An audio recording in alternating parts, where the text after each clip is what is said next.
Жүрекке жеткен хадистер. Каналға тіркеліп отырыңыздар.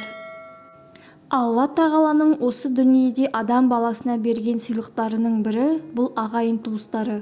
Жылағанда жұбататын, қиналғанда арқа сүйерін, қуанғанда қуанышыңды бөлісетін, өкпелесек назыңды көтеріп, қателігімізді кешіре білетін тек ағайын туыстарымыз ғана.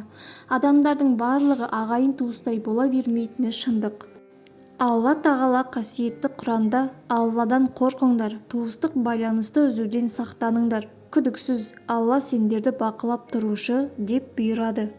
Әнәс ибн Мәліктен пайғамбарымыз саллаллаху алейхи уассалам кім ризық несібесінің көбеюін және ғұмырының ұзақ болуын қаласа, ағайын туыстық қарым-қатынасын күшейтіп, оған қарайлассын деген екен.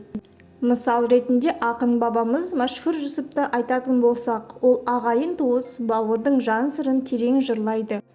Аманыңда елжіреп, мақтайтында ағайын, алыстамай айналып, жақтайтында ағайын, ауырыңды жеңіл ғып жоқтайтында ағайын, еркелетіп бетіңнен қақпайтында ағайын.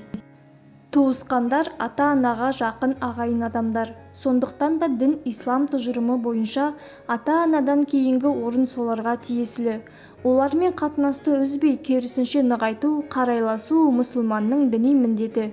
Туыстық қатынасты үзген кісі қандай жақсы амалдарды жасап жүрсе де, ақыретте Алла тағаланың құзырында ауыр жағдайда қалады.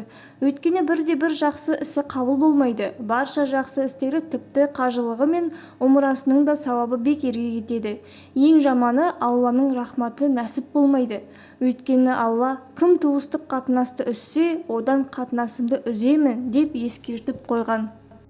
Бұл қағидатты әуелден-ақ қанына сіңірген бабаларымыз жақсының ашуы шай орамал кепкенше деп өте ұғынықты тілмен ескертіп өткен. Туыстық қарым-қатынасты бекем сақтаған ағайындылар мына пайданы көреді. Алла ризалығына ие болады. Өйткені Алла туысқа қарайласуды әмір еткен. Туысын қуанса, жақсы амал болып жазылады. Себебі пайғамбарымыз ол кісіге Алланың игілігі мен сәлемі болсын, хадис шәрифте ең жоғарғы амал бір мүминді қуанту деп бұйырған. Періштелердің қуануына жол ашады. Мұсылмандардың мадақтарын алады. Лағнет етілген шайтанның жанын сығады. Өмірін ұзартады. Рызығы берекеттенеді. Өлілерді қуантады. Туыстарына қарайласқан ата-бабалары қуанады. Туыстар арасында сүйіспеншілік артады. Өйткені адамның басына қиыншылық келген кезден емес, қуаныш болған кезде бірге бөліскен заманда сүйіспеншілік артуына себеп болады. Өлімнен кейін сауап алуына себеп болады. Туыстары жақсылықтарын айтып еске алады және дуа жасайды. Олай болса, ағайын арасындағы ынтымақты арттырып, туыстық байланысқа бекем болайық, ардақты ағайын.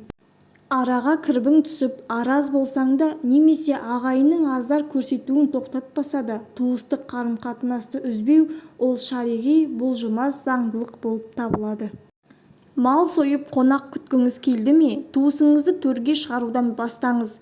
Ауырса халін сұрап, қарыз сұраса тауып беруге ұмтылу да мұсылманның ең көркем амалдарынан.